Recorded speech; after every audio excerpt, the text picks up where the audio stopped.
separation happens in almost all pregnancies. It is 100% common and normal. But there is a lot that you can do to reconnect that ab tissue and strengthen your core. I've had 3 babes now, and I will say that I messed it up the first time, but I've learned a lot since then. This workout is geared towards immediately postpartum, or if you're just kind of getting into the swing of rehabilitating your core after you've had babies. The hard part about this workout is you really need to focus on the connection between your breath and the engagement. You can't go through the motions with this. If you do, you're going to see lackluster results. You really need to focus on slowing down, feeling the exercises, and progressing them very, very slowly as you see fit. So this is a really low impact exercise, low impact workout. The majority of the exercises are done laying down, so you are fully supported. You can do it anytime in your postpartum journey, and I recommend doing it a couple of times a week to really get those abdominals firing. Remember to move slow, to really focus on your deep core, that deep abdominal feeling, and to only progress when you feel that you've kind of maxed out on those little exercises. But even now, after my 3rd babe and being able to do all that I can do now, these exercises are still challenging to me, okay? So they are what you make them. Really, really focus on your mind-muscle engagement, and you'll see the best results for your diastasis.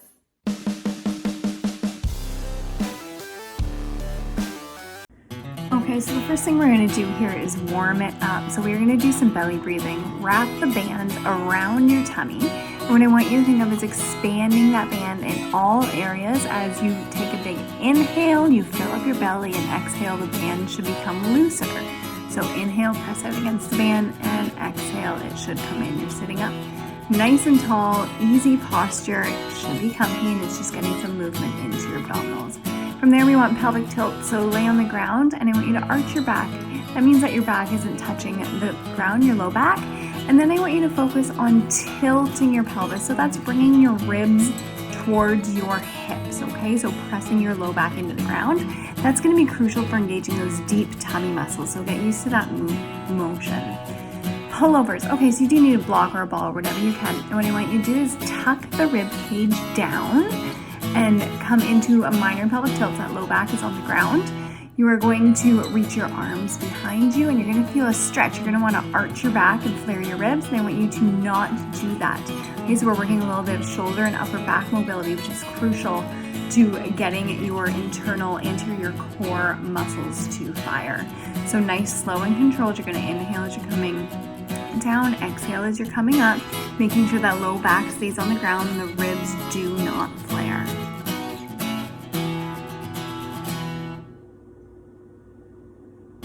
Okay, setting the block aside, we are going to come into knee drops. So again, find a neutral position, but bring your hips towards your ribs. Make sure the ribs don't flare. And I want you to keep your left hip on the ground as you slowly drop the right hip out towards the side. So you are resisting the impulse to arch your back and rotate towards that knee drop. And then I want you to use your deep core muscles to pull that knee back up. So you're going to inhale as it slowly drops to the floor, and exhale as you pull it back up. You're going to have to move very, very slow here in order to really feel those deep muscles engage, and you should feel this in your lower belly, okay? So if you're not, then something is off and we need to tweak form a little bit. But make sure that that low back stays on the ground and both of your hips stay squared, okay? You're using your deep tummy muscles to pull the leg back up, and you're using your entire core to resist the rotation to fall towards that knee opening, okay? So nice and controlled, very, very slow. From there, we are going into heel slides. So use your left leg to support you by keeping the foot on the ground. You're going to inhale as you slide your foot out, and you're going to exhale as you bring it back. And as you pull it back in, I want you to think of your lower abdominals pulling that leg back in. I also want, again, to make sure that you are exhaling as you pull it in. You are using your deep core muscles, and that low back is not arched. Okay, that's very, very important that you're not extending the low back and our rib cage stays tucked down. So we never want to pop our rib cage. You're obviously going to do this on both sides. Nice deep breathing, slow and controlled. It doesn't always work on a yoga mat, so socks and hardwood are obviously going to work better. And that other leg that is bent is there for support. easy depending on how bad the diastasis is post-pregnancy. So nice and easy. And after you finish your set here, you're just going to take a break before you do both of those exercises again.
Coming into a bridge with a bit of an adductor squeeze. So place a yoga block or a ball or anything you can kind of grab in between your knees.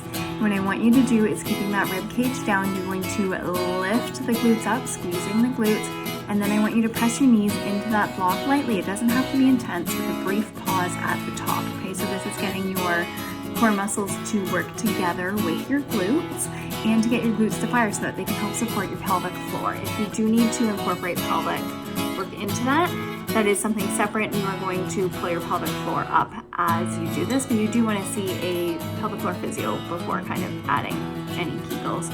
There's baby crawling towards my face, so you don't need to weight this exercise. It's just kind of how it was playing out for me. But what I want you to really focus on is just that inner core control.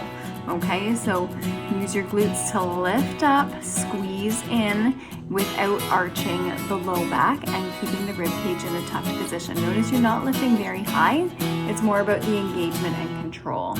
From there, we are doing toe taps, okay? So the beginner version of this is actually with one foot that stays on the floor. And you want to come into a pelvic tilt position so that low back is pressed on the floor. You're bringing your hips towards your ribs, and then you're touching that foot towards the ground. So slowly letting it fall towards the ground and using your core muscles to pull it back up.